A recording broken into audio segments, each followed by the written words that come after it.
Hello everyone, आज हम पढ़ने वाले हैं क्लास 9 साइंस का चैप्टर नंबर 5 जिसका नाम है the fundamental unit of life. तो ये चैप्टर आपकी एडवांस बायोलॉजी का पहला चैप्टर है।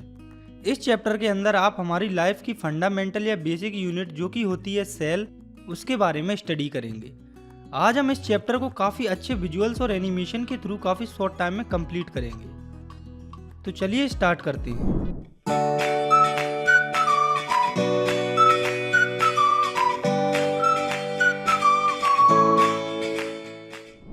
तो हम ये फर्स्ट चैप्टर में ही पढ़ चुके हैं कि कोई भी चीज़ हो, चाहे वो लिविंग हो या नॉन लिविंग हो, वो सब किसी न किसी मैटर से मिलकर बनी होती है। और हर एक जो मैटर होता है उसकी अलग अलग फंडामेंटल यूनिट होती है। फॉर एग्जांपल कोई बिल्डिंग है तो उसकी फंडामेंटल या बेसिक यूनिट क्या होगी? तो इसका आंसर बिल्कुल ऑब्वियस है। किसी भी बिल्डिंग को बनाने के लिए बेसिक नीड होती है ब्रिक्स की, यानी कि ईंटों की। तो बिल्डिंग की फंडामेंटल यूनिट हो जाएगी ब्रिक्स। इसी तरह से जो हमारी ह्यूमन बॉडी होती है वो भी एक फंडामेंटल यूनिट से मिलकर बनी होती है जिसका नाम है सेल। तो हम लिख सकते हैं कि cell is the structural and functional unit of life. मतलब कि जो सेल होता है वो स्ट्रक्चरल और फंक्शनल यूनिट होती है लाइफ की। तो अब आपके माइंड में एक क्वेश्चन आना चाहिए या आया होगा कि सेल को ही फंडामेंटल यूनिट क्यों कहते हैं? तो इसका आंसर ये है कि हमारी बॉडी में जो कुछ भी होता है वो सब कुछ सेल से मिलकर ही बना होता है। इसीलिए जो सेल्स होते हैं उन्हें बिल्डिंग ब्लॉक्स भी कहा जाता है लाइफ का। इसे आप ऐसे समझिए कि जो सेल्स होते हैं वो मिलकर टिश्यू फॉर्म करते हैं, और जो टिश्यूज होते हैं वो मिलकर ऑर्गन्स फॉर्म करते हैं, और ये जो ऑर्गन्स होते हैं वो मिलकर ऑर्गन सिस्टम फॉर्म करते हैं, और वहीं पर काफ़ी सारे जो ऑर्गन सिस्टम होते हैं वो मिलकर एक कंप्लीट ऑर्गेनिज्म फॉर्म करते हैं। तो अगर आप इस पूरी ट्रांसफॉर्मेशन का स्टार्टिंग पॉइंट देखेंगे तो आप पाएंगे कि इनका स्टार्टिंग पॉइंट तो सेल ही है। इसीलिए सेल को बिल्डिंग ब्लॉक ऑफ लाइफ भी कहा जाता है। इसके बाद हमें देखना है डिस्कवरी ऑफ सेल को, यानी कि ये जो सेल है इसकी डिस्कवरी कैसे हुई। तो ईयर 1665 में एक इंग्लिश साइंटिस्ट थे रॉबर्ट हुक नाम के। उन्होंने सबसे पहले सेल को डिस्कवर किया था प्लांट्स की बार्क या फिर छाल के अंदर। तो रॉबर्ट हुक ने प्लांट्स की बार्क के अंदर सबसे पहले हनीकॉम्ब लाइक स्ट्रक्चर को डिस्कवर किया था, जिसे उन्होंने सेल का नाम दिया था। सेल जो है वो बेसिकली एक लैटिन वर्ड होता है जिसका मतलब होता है लिटिल रूम्स, यानी कि छोटे छोटे कमरे। और जब ये सेल डिस्कवर हुआ था उससे कुछ साल पहले ही माइक्रोस्कोप इन्वेंट हुआ था। और जब सेल डिस्कवर हो गया था तो काफ़ी सारे साइंटिस्ट आए और उन्होंने अपनी थ्योरी दी सेल के ऊपर, जिनमें से कुछ जो 3 इम्पोर्टेंट हैं जिन्हें हमें देखना है। सबसे पहले ईयर 1838 में एक जर्मन बोटेनिस्ट थे मैथियस जैकब्स लेडेन नाम के। उन्होंने स्टेटमेंट दी थी कि all plants are made up of cells. मतलब कि जितने भी प्लांट्स होते हैं वो सब सेल्स से मिलकर बने होते हैं। उसके नेक्स्ट ईयर यानी कि 1839 में एक और जर्मन साइंटिस्ट थे थियोडर स्वान नाम के। उन्होंने कहा था all animals are made up of cells, यानी कि जितने भी एनिमल्स होते हैं वो सब सेल से मिलकर बने होते हैं। ये सब बिल्कुल ठीक था और सही था, लेकिन साइंटिस्ट को अब तक एक मेन क्वेश्चन का आंसर नहीं मिल रहा था कि आखिर ये जो सेल हैं वो आते कहाँ से हैं। ऐसा तो होता नहीं है कि सेल अपने आप ही फॉर्म हो जाएं। तो इसका आंसर हमें दिया रुडोल्फ विर्चो ने 1855 में। उन्होंने कहा था all existing cells come from pre existing cells. मतलब कि जितने भी एग्जिस्टिंग सेल्स होते हैं वो सब प्री एग्जिस्टिंग सेल से ही फॉर्म हुए हैं। तो जो हमारी ऑफिशियल सेल थ्योरी है वो इन 3 पॉइंट से मिलकर ही बनी होती है। तो हमारी सेल थ्योरी कहती है all living things are composed of cells. मतलब कि सभी लिविंग थिंग्स जो हैं वो सेल से मिलकर बनी होती हैं। सेल थ्योरी का दूसरा पॉइंट है cells are basic structural and functional unit of life. मतलब कि सेल जो है वो बेसिक स्ट्रक्चरल और फंक्शनल यूनिट होती है लाइफ की, यानी कि हमारी बॉडी का हर एक पार्ट सेल से मिलकर बना होता है। इसके बाद सेल थ्योरी का तीसरा पॉइंट है new cells are produced from existing cells. यानी कि जो नए सेल्स होते हैं वो प्री एग्जिस्टिंग सेल से ही फॉर्म होते हैं। तो ये तो हमने देख लिया कि हर एक लिविंग ऑर्गेनिज्म सेल से मिलकर बने होते हैं। आगे हमें ये देखना है कि प्लांट्स किस तरह के सेल से मिलकर बने होते हैं और एनिमल्स स्पेशली ह्यूमन बींग्स किस तरह के सेल से मिलकर बने होते हैं। पहले हम देखते हैं प्लांट्स के सेल्स को। तो हम प्लांट्स के अंदर ओनियन के सेल्स को देखेंगे। तो ओनियन के सेल्स को देखने के लिए हम ओनियन की एक परत को लेंगे और उसे सैफरिन में डाल देंगे। तो सैफरिन एक बायोलॉजिकल स्टेन होता है जो कि हिस्टोलॉजी और साइटोलॉजी में यूज होता है। और हिस्टोलॉजी और साइटोलॉजी को हम आगे देखेंगे तो ये जो सेफ्रेनिन होता है वो ब्लू या वायलेट कलर का होता है और ये स्लाइड को कलर प्रोवाइड करता है। उसके बाद ये जो हमने ऑनियन की पील या परत ली है उसको प्रॉपरली कट कर लेंगे और उसको 2 ग्लास स्लाइड्स के बीच में रख देंगे। और जब हम इस पील को जो कि ग्लास स्लाइड के बीच में रखी हुई है उसे कंपाउंड माइक्रोस्कोप से देखेंगे तो आपको कुछ ऐसी स्ट्रक्चर नज़र आएगी। तो इस पर्टिकुलर डायग्राम के अंदर ये जो स्ट्रक्चर या ये जो कंपार्टमेंट आप देख रहे हैं ये है एक सेल, ये एक सेल है और इसी तरह से ये भी एक सेल है। तो इन सभी सेल्स के अंदर आपको ये जो ब्लैक डॉट लाइक स्ट्रक्चर दिख रही है हर एक कंपार्टमेंट में वो न्यूक्लियस है हर एक सेल का। और सभी सेल्स के अंदर आपको ये जो खाली जगह दिख रही है यहाँ पर एक लिक्विड भरा होता है जिसे साइटोप्लाज्म कहा जाता है। और ये जो हर एक कंपार्टमेंट या सेल की बाउंड्री आपको दिख रही है इसको प्लाज्मा मेम्ब्रेन कहा जाता है। ठीक इसी तरह का स्ट्रक्चर हमें मोस्टली प्लांट्स की जो पील होती है उसमें देखने को मिलता है। तो अभी तक तो सिर्फ हमने पढ़ा था कि प्लांट्स जो है वो सेल से मिलकर बने होते हैं, लेकिन ये हमने एक एक्सपेरिमेंट के थ्रू देख भी लिया है। आगे हमें देखना है एनिमल्स के सेल्स को। एनिमल्स के सेल्स के अंदर हम स्पेशली ह्यूमंस के सेल्स को देखेंगे। तो जो ह्यूमन बॉडी होती है वो एक नहीं वेरियस टाइप्स के सेल से मिलकर बनी होती है जिन्हें हम अब डिस्कस करते हैं। तो ये जो डायग्राम आप अपनी स्क्रीन पर देख रहे हैं ये है एक ह्यूमन बॉडी जो कि डिफरेंट टाइप के सेल से मिलकर बनी होती है। तो पहला जो सेल ये वाला जो आप देख पा रहे हैं ये है ब्लड सेल्स। तो हमारी बॉडी में जितना भी ब्लड होता है वो सारा का सारा ब्लड सेल से ही मिलकर बना होता है। इसके बाद ये वाला जो सेल है वो है बोन सेल। तो हमारी बॉडी में जितनी भी बोन्स होती हैं वो सब इन्हीं बोन सेल से मिलकर बनी होती हैं। इसके बाद अगली सेल जो कि है मसल सेल। तो हमारी बॉडी में जितने भी मसल्स होते हैं वो सारे के सारे मसल सेल से मिलकर ही बने होते हैं। आगे आप ये जो सेल्स देख रहे हैं ये हैं फैट सेल्स। तो हमारी बॉडी में जितना भी फैट होता है वो सब फैट सेल से ही मिलकर बना होता है। इसके बाद अगला सेल जो कि आपको दिख रहा है ये है न्यूरॉन सेल।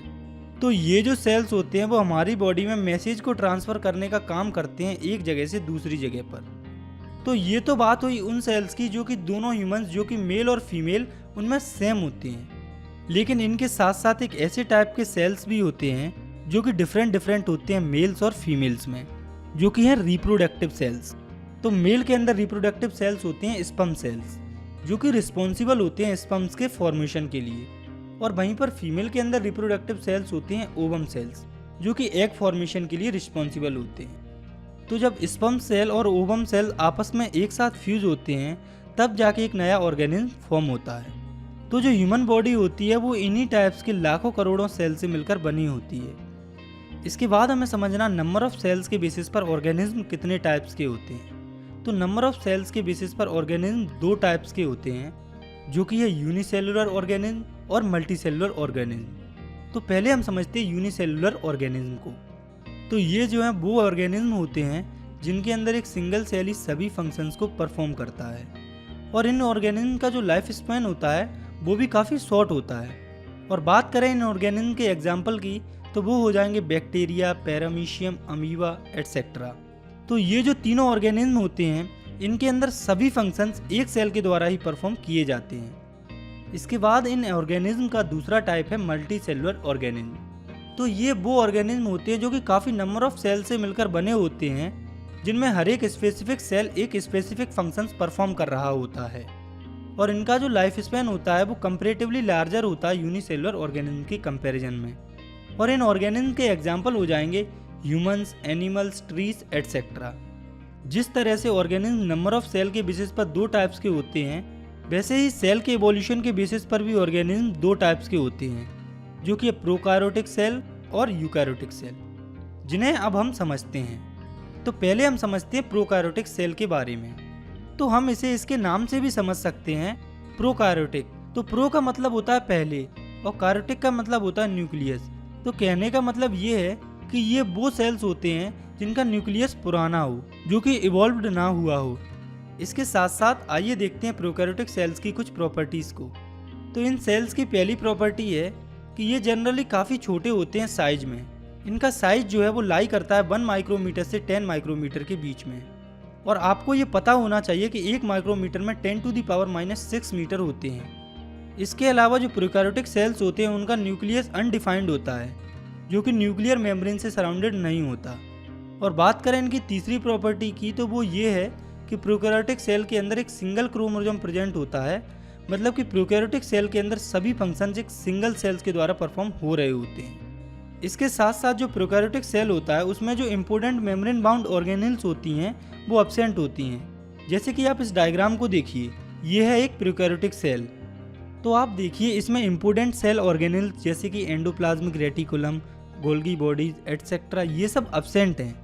इसके साथ इन सेल्स के अंदर डीएनए, राइबोसोम, साइटोप्लाज्म और प्लाज्मा मेम्ब्रेन प्रेजेंट होती है। इसके बाद हमें समझना है यूकैरियोटिक सेल के बारे में। तो इसको भी हम इसके नाम से समझ सकते हैं। यू का मतलब होता है इवॉल्व्ड और कैरियोटिक का मतलब होता है न्यूक्लियस। मतलब यूकैरियोटिक सेल्स के अंदर जो न्यूक्लियस होता है वो इवॉल्व होता है। और बात करें इसकी प्रॉपर्टी की तो उनमें पहली प्रॉपर्टी होगी कि इसका जो साइज है वो लाई करता है 5 माइक्रोमीटर से 100 माइक्रोमीटर के बीच में। और इन सेल्स के अंदर वेल डिफाइंड न्यूक्लियस प्रेजेंट होता है जो कि न्यूक्लियर मेम्ब्रेन से सराउंडेड रहता है। और बात करें इसकी तीसरी प्रॉपर्टी की तो वो ये है कि यूकैरियोटिक सेल के अंदर एक से ज़्यादा क्रोमोसोम प्रेजेंट होते हैं। तो हमने प्रोकैरियोटिक सेल में तो नहीं देखा, लेकिन यहाँ पर क्रोमोसोम के बारे में थोड़ा सा जान लेते हैं। तो क्रोमोसोम जो है वो न्यूक्लियस में पाए जाते हैं और ये जेनेटिक इन्फॉर्मेशन को पेरेंट्स से उनके ऑफस्प्रिंग में ले जाते हैं। तो यूकैरियोटिक सेल के अंदर न्यूक्लियस में एक से ज़्यादा क्रोमोसोम प्रेजेंट होते हैं जो कि अपने अपने फंक्शंस को परफॉर्म करते हैं। इसके बाद यूकैरियोटिक सेल की चौथी प्रॉपर्टी है कि इन सेल्स के अंदर सभी मेम्ब्रेन बाउंड ऑर्गेनेल्स प्रेजेंट होती हैं। जैसा कि आप इस डायग्राम में देख पा रहे होंगे कि यूकैरियोटिक सेल के अंदर हर एक जो इम्पोर्टेंट सेल ऑर्गेनेल्स होती है वो प्रेजेंट होती है।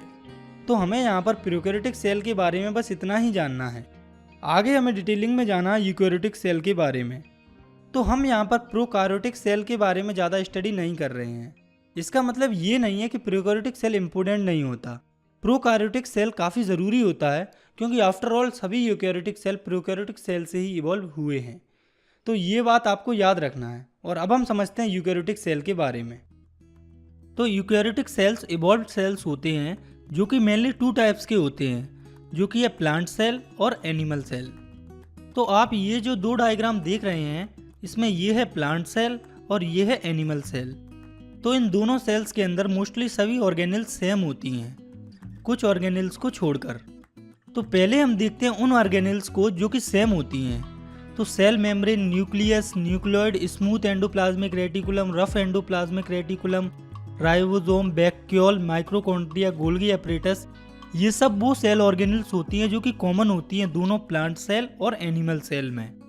लेकिन इन सेल ऑर्गेनेल्स के साथ साथ प्लांट सेल के अंदर कुछ एक्स्ट्रा सेल ऑर्गेनेल्स भी प्रेजेंट होती हैं जो कि एनिमल सेल्स में नहीं पाई जाती, जो कि है क्लोरोप्लास्ट, सेल वॉल, प्लाज्मोडेस्माटा और सेंट्रियोल्स।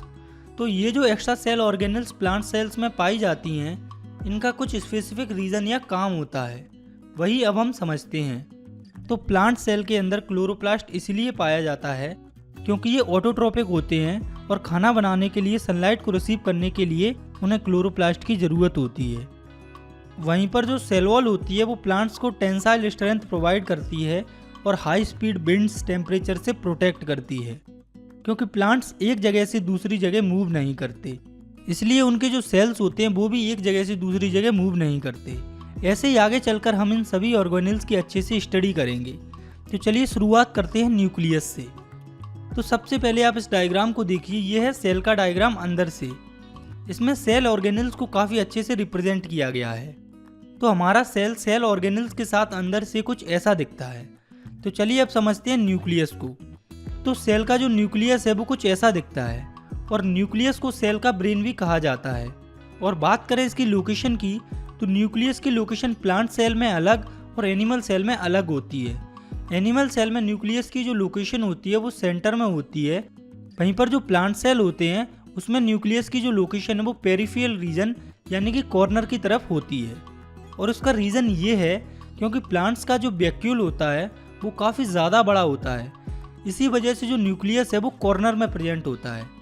इसकी लोकेशन को देखने के बाद हमें नज़र डालनी है इसके डायग्राम पर और देखना है कि आखिर इस न्यूक्लियस के अंदर होता क्या है। तो अगर हम न्यूक्लियस के अंदर बिल्कुल कोर में देखें तो वहाँ पर न्यूक्लियोइड प्रेजेंट होता है। इसके बाद ये जो फ्लूइड जैसा आपको दिख रहा है यह है न्यूक्लियोप्लाज्म। और ये जो कवरिंग आप देख रहे हैं ये है न्यूक्लियर एनवेलोप, और इस कवरिंग के ऊपर आप ये जो छोटे छोटे पोर्स देख रहे हैं ये है न्यूक्लियर पोर्स। और ये जो न्यूक्लियस होता है वो डबल मेम्ब्रेन से मिलकर बना होता है, जो कि है आउटर मेम्ब्रेन और इनर मेम्ब्रेन। तो ये है न्यूक्लियस की आउटर मेम्ब्रेन और ये है इनर मेम्ब्रेन। यहाँ पर इस चैप्टर में हमें न्यूक्लियस के बारे में बस इतना ही जानना है। आगे हमें देखना है न्यूक्लियस के फंक्शंस को। तो न्यूक्लियस का पहला फंक्शन है कि न्यूक्लियस जो है वो आरएनए और प्रोटीन को प्रोड्यूस करता है। मतलब कि सेल के अंदर जो आरएनए और प्रोटीन होता है वो न्यूक्लियस के अंदर ही प्रोड्यूस होते हैं। इसका दूसरा फंक्शन है कि न्यूक्लियस जो है वो राइबोसोम को भी प्रोड्यूस करता है। राइबोसोम के बारे में हम आगे समझेंगे, अभी आप बस इतना याद रखें कि न्यूक्लियस राइबोसोम को भी प्रोड्यूस करता है।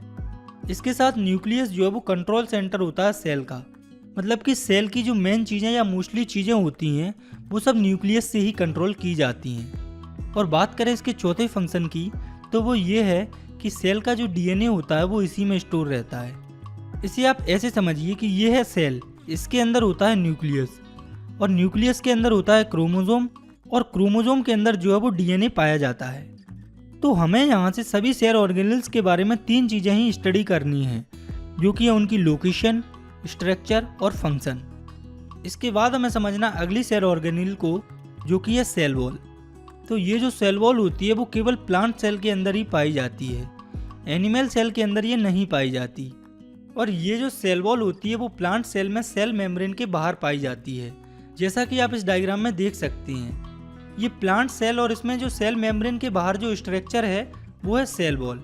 और बात करें इसके फंक्शन की तो वो ये है कि सेल वॉल जो है वो प्लांट सेल को सपोर्ट और प्रोटेक्शन प्रोवाइड करती है। इसके बाद हमें समझना अगली सेल ऑर्गेनेल को, जो कि है सेल मेम्ब्रेन।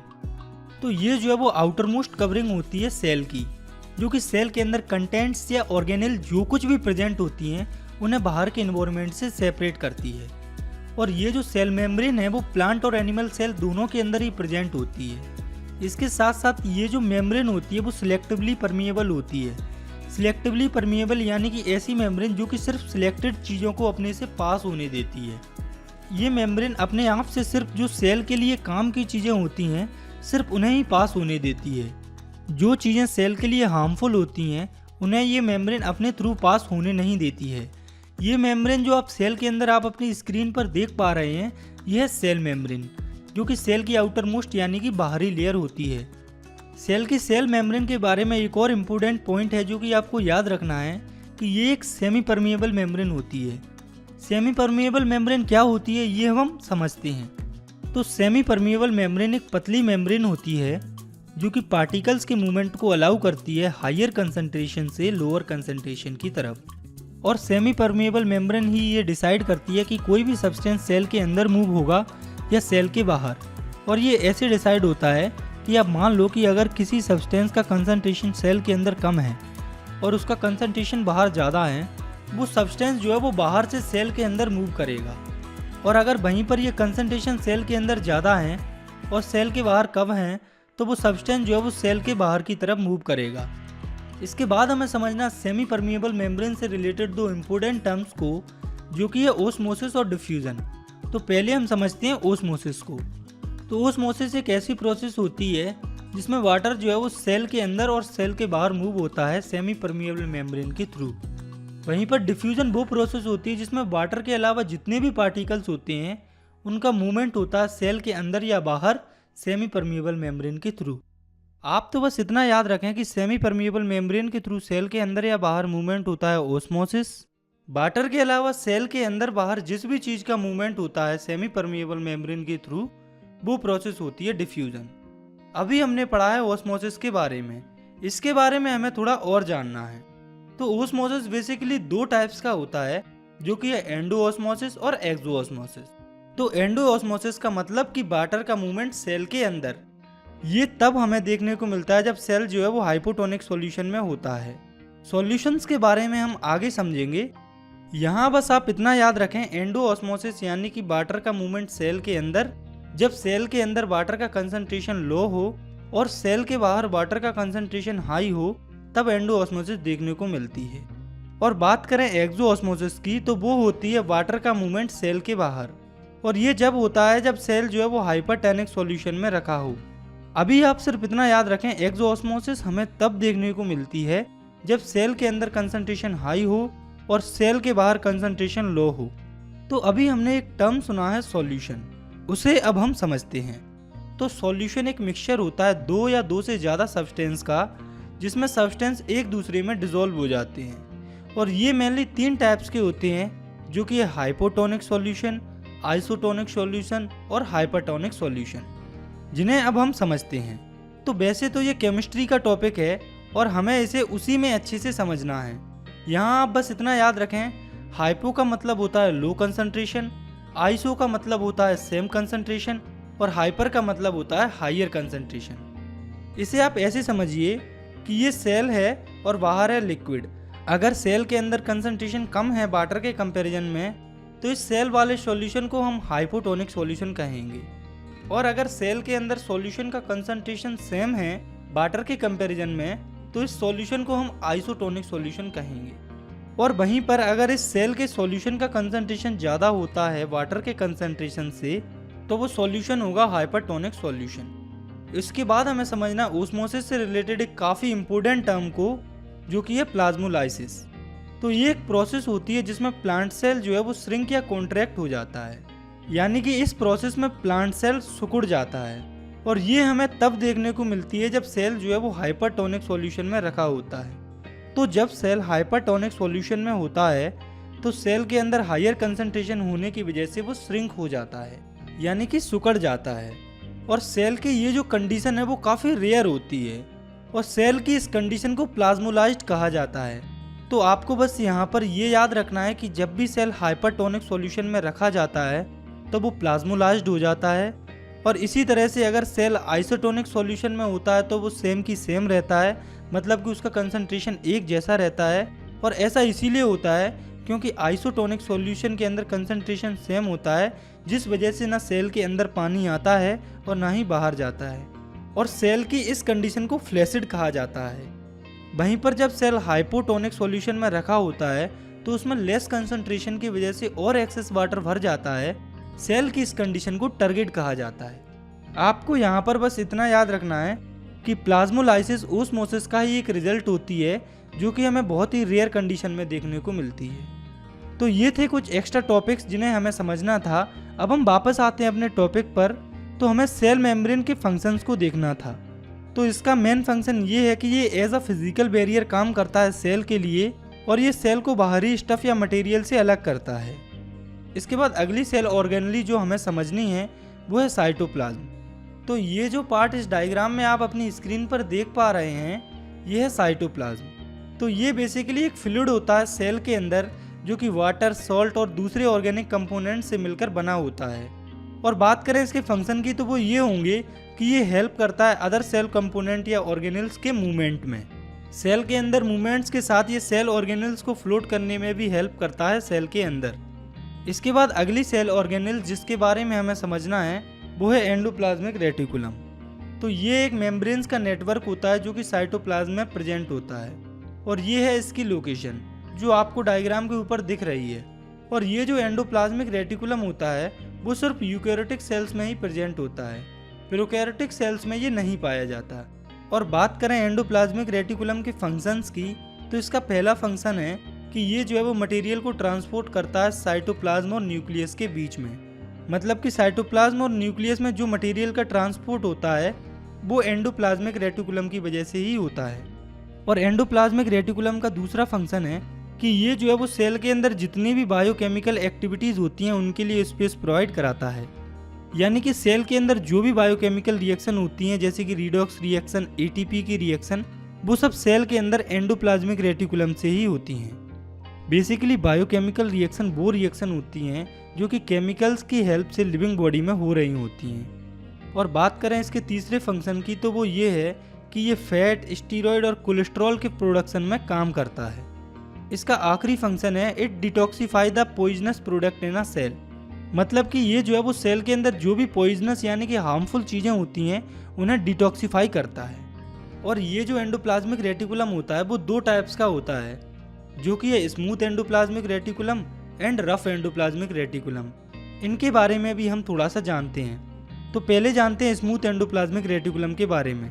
तो ये जो है वो ट्यूब्यूल से मिलकर बना होता है, जो कि फैट मॉलिक्यूल, स्टेरॉइड्स और लिपिड्स को बनाने में हेल्प करता है, और इसके अंदर राइबोसोम नहीं पाए जाते। वहीं पर जो रफ एंडोप्लाज्मिक रेटिकुलम होता है वो वेसल्स से मिलकर बना होता है, और यही वेसल्स प्रोटीन के फॉर्मेशन में हेल्प करती हैं, और इसके अंदर राइबोसोम्स भी पाए जाते हैं। हमारी नेक्स्ट सेल ऑर्गेनेली है गोल्गी एपरेटस। तो गोल्गी एपरेटस को गोल्गी कॉम्प्लेक्स या गोल्गी बॉडी भी कहा जाता है, जो कि साइटोप्लाज्म में एंडोप्लाज्मिक रेटिकुलम के अंदर सेल के न्यूक्लियस के पास प्रेजेंट होता है, जैसा कि आप इस डायग्राम में देख पा रहे होंगे। इसके मेनली 3 फंक्शंस होते हैं, जिसमें कि पहला है कि गोल्गी एपरेटस जो है वो मटेरियल को अंदर या बाहर ट्रांसपोर्ट करती है। इसका दूसरा फंक्शन है कि जो भी लिपिड या प्रोटीन एंडोप्लाज्मिक रेटिकुलम में फॉर्म होते हैं वो गोल्गी कॉम्प्लेक्स में जाके स्टोर होते हैं। और इसका तीसरा फंक्शन है कि ये मिडिल लेमिला की फॉर्मेशन में हेल्प करता है। लेमिला एक प्लांट सेल का पार्ट होती है जिससे कि उसकी सेल वॉल जुड़ी होती है। इसके बाद हमें समझना नेक्स्ट सेल ऑर्गेनेली को, जो कि है लाइसोसोम्स। ये जो आप अपनी स्क्रीन पर डायग्राम देख रहे हैं ये है लाइसोसोम्स। तो ये काफ़ी छोटे छोटे ग्रेन्यूल्स होते हैं जिनमें कि डाइजेस्टिव एंजाइम्स पाए जाते हैं, और ये सिंगल मेम्ब्रेन से बाउंड होते हैं। इसके साथ साथ इन्हें सेल का सुसाइडल बैग भी कहा जाता है, और इसे सेल का सुसाइडल बैग इसीलिए कहा जाता है क्योंकि अगर सेल के अंदर कोई भी चीज़ खराब हो जाती है या डेड हो जाती है तो वो लाइसोसोम में जाती है, और लाइसोसोम जो है वो इसे सेल से बाहर निकाल देता है। इसके बाद हमें देखना लाइसोसोम्स के फंक्शंस को। तो लाइसोसोम्स का मेन फंक्शन है डाइजेशन। इसे आप ऐसे समझिए कि सेल के अंदर जो भी हार्मफुल मटेरियल आ जाते हैं जो कि सेल को नुकसान करते हैं, तो लाइसोसोम जो है वो उन्हें डाइजेस्ट कर देता है। और लाइसोसोम का दूसरा फंक्शन है कि ये जो है वो वेस्ट डिस्पोजल होता है सेल का, मतलब कि सेल के अंदर जो भी वेस्ट फॉर्म होता है वो पहले लाइसोसोम में जाता है, और फिर लाइसोसोम जो है वो इसे सेल से बाहर निकाल देता है। इसके बाद अगली सेल ऑर्गेनेली जो कि हमें समझनी है वो है माइटोकॉन्ड्रिया। तो ये एक रॉड शेप्ड स्ट्रक्चर होती है जो कि साइटोप्लाज्म में पाई जाती है, और ये जो माइटोकॉन्ड्रिया है वो सिर्फ यूकैरियोटिक सेल्स में देखने को मिलती है, प्रोकैरियोटिक सेल में ये हमें देखने को नहीं मिलती है। तो अब हम नज़र डालते हैं इसके डायग्राम पर। तो इसे देखने पर हमें साफ साफ पता चल रहा है कि माइटोकॉन्ड्रिया डबल मेम्ब्रेन से मिलकर बनी होती है, जो कि है आउटर मेम्ब्रेन और इनर मेम्ब्रेन। आउटर मेम्ब्रेन के अंदर स्पेशल प्रोटीन पाए जाते हैं, जबकि जो इनर मेम्ब्रेन है वो अंदर की तरफ फोल्डेड रहती है इन चैम्बर्स में, जिन्हें क्रिस्टी कहा जाता है। तो ये जो चैम्बर्स जो आपको इस डायग्राम में दिख रहे हैं ये हैं क्रिस्टी। इसके साथ साथ माइटोकॉन्ड्रिया में खुद के डीएनए और राइबोसोम्स भी पाए जाते हैं, जैसा कि आप इस डायग्राम में देख सकते हैं। तो माइटोकॉन्ड्रिया में खुद के डीएनए और राइबोसोम होने के कारण ये प्रोटीन फॉर्मेशन और जेनेटिक इन्फॉर्मेशन को पास करने के लिए किसी दूसरी सेल ऑर्गेनेल पर डिपेंड नहीं होता है। और बात करें इसके फंक्शंस की, तो इसका मेन काम है कि ये सेल के लिए एनर्जी को प्रोड्यूस करता है और इसे स्टोर भी करता है। और जो माइटोकॉन्ड्रिया है वो एनर्जी को एटीपी के फॉर्म में स्टोर करता है, जिसे एनर्जी करेंसी ऑफ सेल भी कहा जाता है। और एटीपी का फुल फॉर्म होता है एडेनोसिन ट्राइफॉस्फेट। तो माइटोकॉन्ड्रिया को एनर्जी प्रोड्यूस और स्टोर करने की वजह से पावर हाउस ऑफ सेल भी कहा जाता है। नेक्स्ट हमें समझना है एक और सेल ऑर्गेनेल्स को, जो कि है प्लास्टिड। तो प्लास्टिड वो सेल ऑर्गेनेली होती है जो कि सिर्फ प्लांट सेल में ही पाई जाती है, जिन्हें हमें समझना है। तो पहला है ल्यूकोप्लास्ट। तो ये वाइट होता है कलर में, जो कि प्लांट सेल के अंडरग्राउंड पार्ट में पाया जाता है। इसके बाद बात करें इसके फंक्शंस की, तो ये स्टार्च, प्रोटीन और ग्रेन्यूल्स को स्टोर करता है। इसके बाद प्लास्टिड का दूसरा टाइप है क्रोमोप्लास्ट। तो ये जो है वो रेड और ब्राउन होता है कलर में, और ये जो है वो प्लांट सेल की अपर लेयर में प्रेजेंट होती हैं। इसके फंक्शंस को हम क्लोरोप्लास्ट के साथ देखेंगे। तो नेक्स्ट हमें देखना है क्लोरोप्लास्ट को। तो ये ग्रीन होता है कलर में, जो कि प्लांट सेल के एरियल पार्ट्स में पाया जाता है। एरियल पार्ट्स वो पार्ट्स होते हैं जो कि ऊपर की तरफ होते हैं, जिन पर सनलाइट अच्छे से पड़ती है। तो क्लोरोप्लास्ट और क्रोमोप्लास्ट दोनों ही सनलाइट को एब्जॉर्ब करती हैं और फोटोसिंथेसिस में हेल्प करती हैं। इसके साथ क्रोमोप्लास्ट जो है वो फ्लावर और फ्रूट्स को स्पेसिफिक कलर प्रोवाइड कराता है, जो कि उन्हें पॉलिनेशन में हेल्प करती हैं। इसके बाद हमें समझना एक और सेल ऑर्गेनेली को, जो कि है वैक्यूल। तो ये एक मेम्ब्रेन बाउंड रीजन होता है साइटोप्लाज्म में, जिसमें कि water, sugar, amino acid, organic acid और प्रोटीन भरा होता है। और ये जो वैक्यूल होता है इसका साइज एनिमल सेल्स में छोटा होता है और प्लांट सेल्स में बड़ा होता है। और ऐसा क्यों होता है ये मैं आपको पहले ही बता चुका हूँ। और बात करें इसके फंक्शन की तो वो ये है कि ये सेल के लिए मटेरियल को स्टोर करता है। इसके साथ साथ जब सेल में एक्स्ट्रा वाटर भर जाता है तो वैक्यूल उस वाटर को अपने अंदर ले लेता है और सेल को मेंटेन करता है। आगे हमें समझना है एक इम्पोर्टेंट टर्म को, जो कि है राइबोसोम। तो ये एक काफ़ी छोटा पार्टिकल होता है जो कि आरएनए और प्रोटीन से मिलकर बना होता है, और यही जो है वो साइट होती है प्रोटीन सिंथेसिस की सेल में। मतलब कि सेल का मोस्टली जो प्रोटीन है वो राइबोसोम के अंदर फॉर्म होता है। तो कुछ देर पहले आपने एक टर्म के बारे में सुना था जो कि है आरएनए। तो आरएनए का फुल फॉर्म होता है राइबो न्यूक्लिक एसिड, जो कि प्रोटीन सिंथेसिस में हेल्प करता है। तो यहाँ पर हमारी जो सभी सेल ऑर्गेनेल्स हैं जो कि आपको इस क्लास में पढ़नी थी वो खत्म होती हैं। इसके अलावा भी कुछ सेल ऑर्गेनेल्स सेल के अंदर होती हैं, लेकिन हमें यहाँ उनकी स्टडी नहीं करनी। उनकी स्टडी हम हायर क्लासेस में करेंगे। इसके बाद हमें समझना है इस चैप्टर के आखिरी टॉपिक को, जो कि है सेल डिवीजन। तो हमने चैप्टर की स्टार्टिंग में ही पढ़ा था कि जो नए सेल्स होते हैं वो पुराने सेल से ही डिवाइड होकर फॉर्म होते हैं। सेल के डिवाइड होने की प्रोसेस को ही सेल डिवीजन कहते हैं। तो आइए समझते हैं इसे। तो सेल डिवीजन के अंदर बेसिकली दो प्रोसेस होती हैं, जो कि है काइरोकाइनेसिस और साइटोकाइनेसिस। तो काइरोकाइनेसिस होती है डिवीजन ऑफ न्यूक्लियस। तो सेल डिवीजन की प्रोसेस में पहले जो है वो सेल का न्यूक्लियस डिवाइड होता है। तो इस डायग्राम के थ्रू आप देख सकते हैं कि सेल का न्यूक्लियस किस तरह से डिवाइड होता है जब काइरोकाइनेसिस की प्रोसेस हो जाती है। यानी कि जब सेल का न्यूक्लियस डिवाइड हो जाता है उसके बाद वो सेल भी डिवाइड हो जाता है। तो हमें इस चैप्टर में सेल डिवीजन से रिलेटेड दो टर्म्स को समझना है, जो कि है माइटोसिस और मियोसिस। तो पहले हम देखते हैं माइटोसिस को। तो माइटोसिस सेल डिवीजन की वो प्रोसेस होती है जिसमें सेल के डिवाइड होने के बाद नंबर ऑफ क्रोमोसोम सेम होते हैं। फॉर एग्जाम्पल आप मान लो कि किसी सेल में 24 क्रोमोसोम्स हैं और वो सेल डिवाइड होता है। तो अगर सेल डिवीजन के बाद दोनों सेल्स में नंबर ऑफ क्रोमोसोम सेम होते हैं, यानी कि 24 क्रोमोसोम होते हैं दोनों सेल्स में, तब जो है वो वहाँ पर माइटोसिस होगी। वहीं पर जो मियोसिस है वो ऐसी सेल डिवीजन होती है जिसमें डिवीजन के टाइम पर जो नंबर ऑफ क्रोमोसोम हैं वो आधे आधे डिवाइड हो जाते हैं। तो यहाँ पर आपको बस इतना याद रखना है कि माइटोसिस में जो नंबर ऑफ क्रोमोसोम है वो सेम होते हैं, जबकि मियोसिस में नंबर ऑफ क्रोमोसोम्स आधे हो जाते हैं। तो इसी के साथ हमारा ये जो चैप्टर है वो यहाँ पर खत्म होता है। आई होप आपको अच्छे से समझ में आया होगा। अगर आपको ये वीडियो पसंद आई है तो आप इसे लाइक कर सकते हैं और चाहें तो इस चैनल को भी सब्सक्राइब कर सकते हैं। मिलते हैं नेक्स्ट वीडियो में, तब तक के लिए thanks for watching, take care, bye.